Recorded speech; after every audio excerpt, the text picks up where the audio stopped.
It's day 63 of the Open Heaven podcast. Let's go deeper with our understanding of the fruit of the Spirit, because if we understand it better, we can apply it better. Because we're not just talking about understanding something, we're talking about walking with someone. What do we mean by walking with the Holy Spirit? We're talking about doing life with the Holy Spirit every day.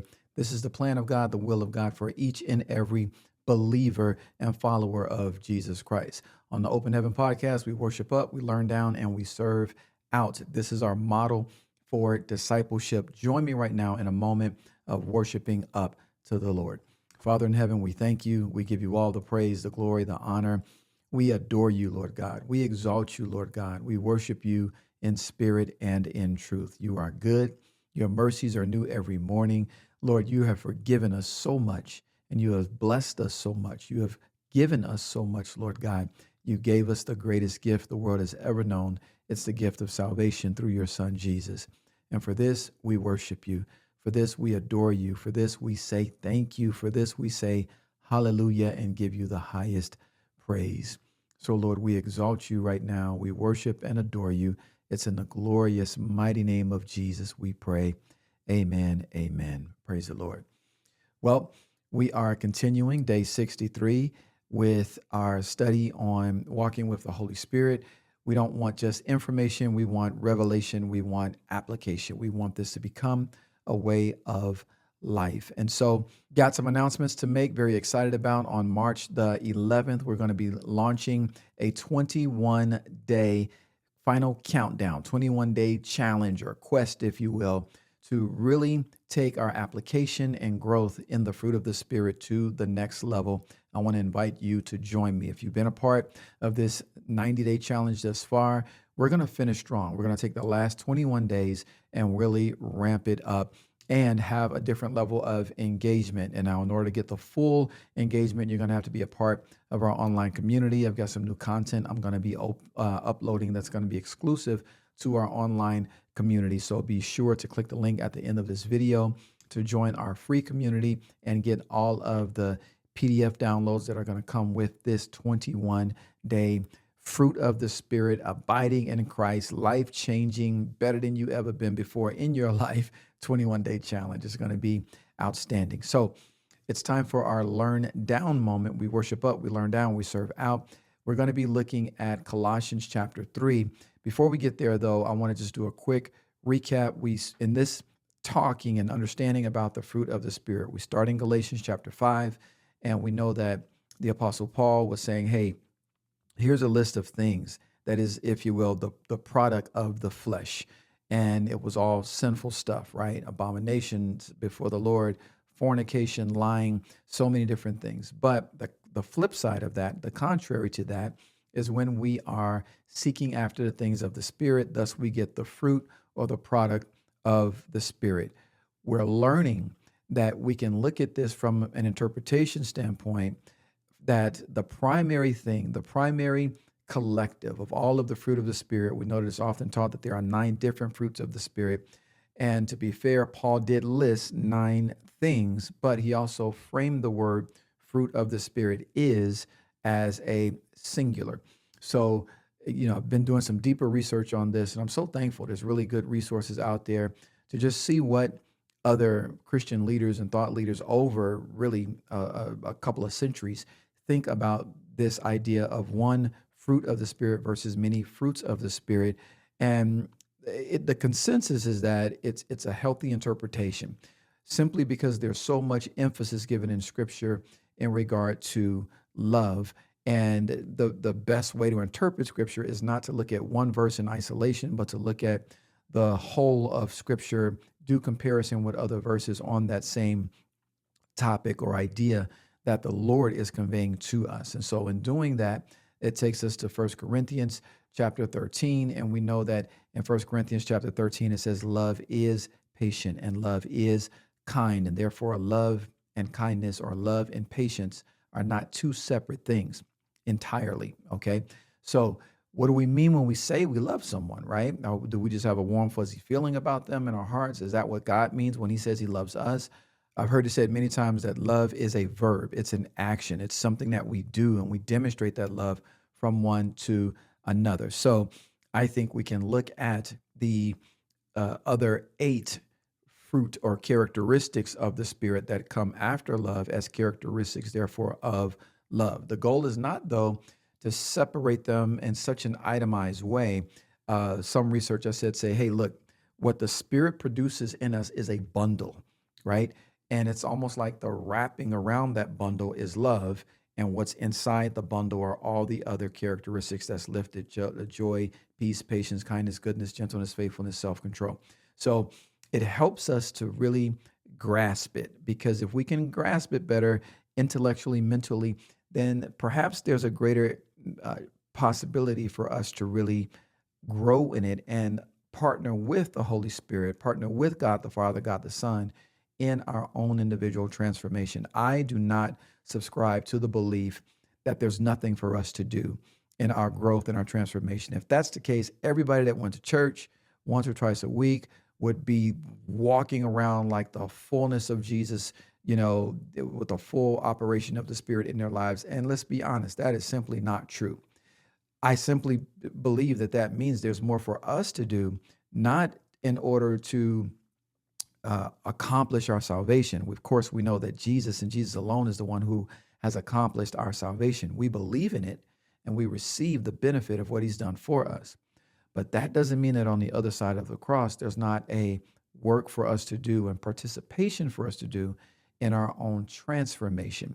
So this is what we want to do as we're learning and growing. This is what we want to do, not just in the 21-day challenge or quest, but throughout our lives. We want to partner with the work of the Holy Spirit in our lives to be more and more like Christ, to produce the fruit, to be lights in the darkness to those in the world around us. So that being said, we're going to look at Colossians chapter 3, starting at verse 12. It says this: put on then as chosen ones, holy and beloved. So you're already holy and beloved, and the scripture is telling us to put something on. We've got compassionate hearts. Put on then compassionate hearts, kindness, humility, meekness, and patience. Sounds very similar to what's listed in Galatians as the fruit of the Spirit. Some of the words are different, but easily there's some overlap here with humility and gentleness and faithfulness. Verse 13 says, bearing with one another, self-control, bearing with one another.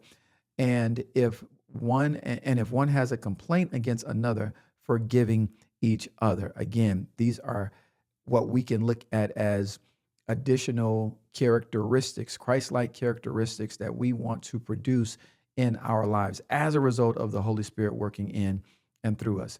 As the Lord has forgiven you, so you also must forgive. Now that's huge. And how do we do that in our own strength? Simple answer is we cannot. How can we forgive others the way the Lord has forgiven us? I can't forgive others the way the Lord has forgiven me. How are you going to operate in the Lord's forgiveness in your strength? No, I need the Holy Spirit to operate in the same, in God level forgiveness. This is a huge statement right here. You cannot forgive the way God desires and has commanded us to live in our own strength. To forgive at God level forgiveness, we need God level grace working in and through us. Thank God that he gives it to us through the presence and power of the Holy Spirit. Verse 14, pay close attention. What am I doing in our learn down moment today? We're re-emphasizing this idea of the fruit of the Spirit is love, that's a healthy interpretation of Scripture, and that joy, peace, patience, kindness, goodness, gentleness, faithfulness, self-control are characteristics. They are the expression of love. Verse 14, Colossians 3 and verse 14, and above all these things, put on love, which binds everything together in perfect harmony. I just can't put it together. I can't word it any better than the word words it. I've never said that before, but I like the way it came out, and I'm going to say it again. I can't word it any better than the way the word words it. Look at what the word of God says. And above all these, put on love, which binds everything together in perfect harmony. Why is love singled out above compassionate hearts, humility, meekness, patience, bearing one another, self-control, forgiving? Love is singled out above forgiving on the God level of forgiveness.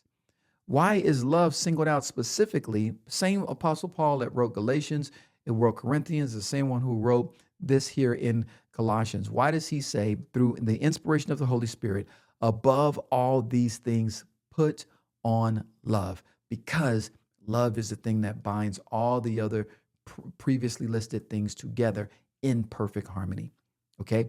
In essence, when the time comes to forgive someone, you don't need to be focused on kindness, right?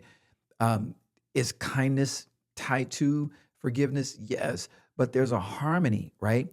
And again, we don't want to parse out all these specific characteristics as one over here, one over there. That complicates it as though some kind of Frankenstein faith. No, we don't have a Frankenstein faith. We have a faith that is united together in love, in perfect harmony. And this is the beauty, the power, the essence of what the Holy Spirit wants to do in and through us.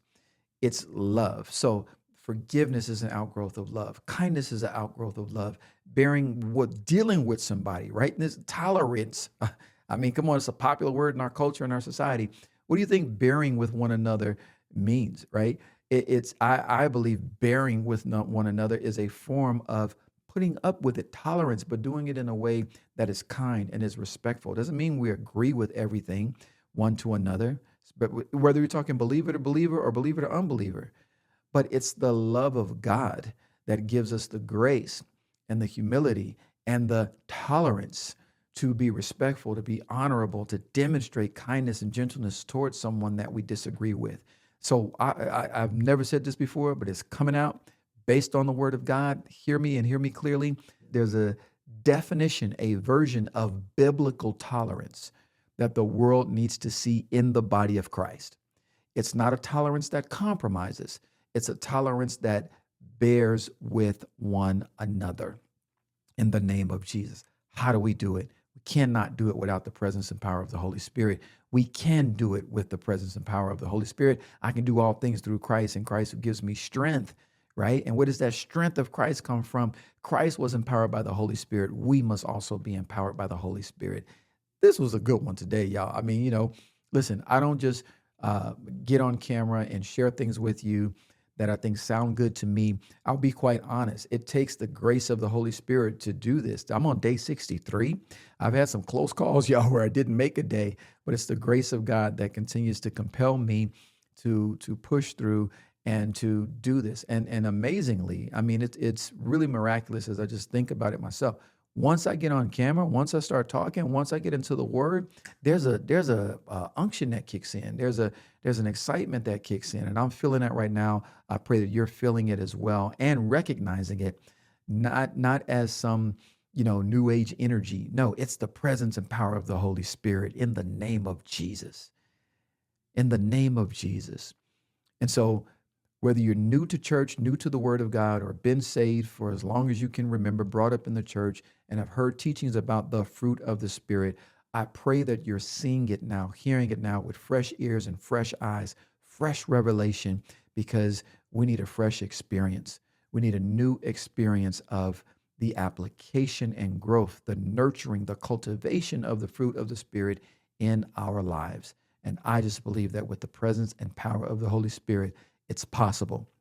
It's possible that the year 2025 can be your most fruitful, spiritually fruitful year ever in the name of Jesus.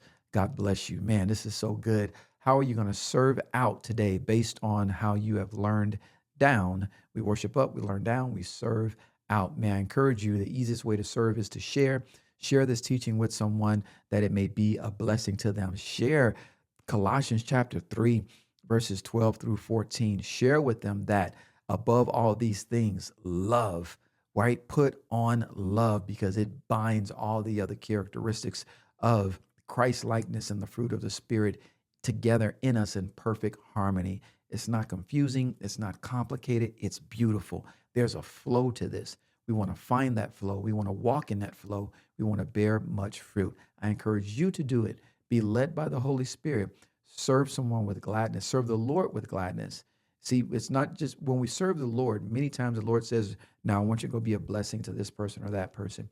I want to encourage you, be led by the Spirit to be a light in the darkness, all for the glory of Jesus. Let's have a word of prayer. Father in heaven, we thank you. We give you all praise, glory, and honor for who you are and what you have done. Thank you for Colossians 3. Thank you that it reveals to us so clearly that when we put on love, that love is elevated above everything else, and that love causes all the other godly characteristics, the characteristics of Christ, the fruit of the Spirit, to be perfectly united in us and work in perfect harmony. We want to flow with that unity. We want to flow with that harmony, and we want to bear much fruit. So we give you praise and glory and honor for this revelation today. And now we thank you for the grace to walk in the application. In the glorious and mighty name of Jesus, we pray. Amen. Amen. God bless you. Hey, check our website out, openheavenunited.com. There you're going to be able to join our online community. I've got a ton of great content I'm loading this week, this month, the 21-day challenge. I might call it something different. The word challenge has been kind of out there. Maybe it'll be the 21-day quest or something to help really just bring more people that listen, you want to change. You want to transition from bearing fruit that, let's be honest, doesn't taste very good, right? If there's that deep inner knowing that you can do better, that you're called to better. I'm not talking about external success and this best year ever financially. Praise God for all of that. But I'm talking about how we are changing. I'm talking about how are you growing? I'm talking about are you becoming the Christ-like man or woman that God has called you to be? I'm right there with you. There's more for me to grow in. And I want to look back at the end of this year and said, I grew. There's some change in me as a father, as a man of God, as a pastor. And I give God all the praise, the glory, and the honor for it. And I'm honored to come alongside you, side by side, and abiding in Christ together, worshiping up, learning down, and serving out. God bless you. And remember, God is here. He knows, and he's able.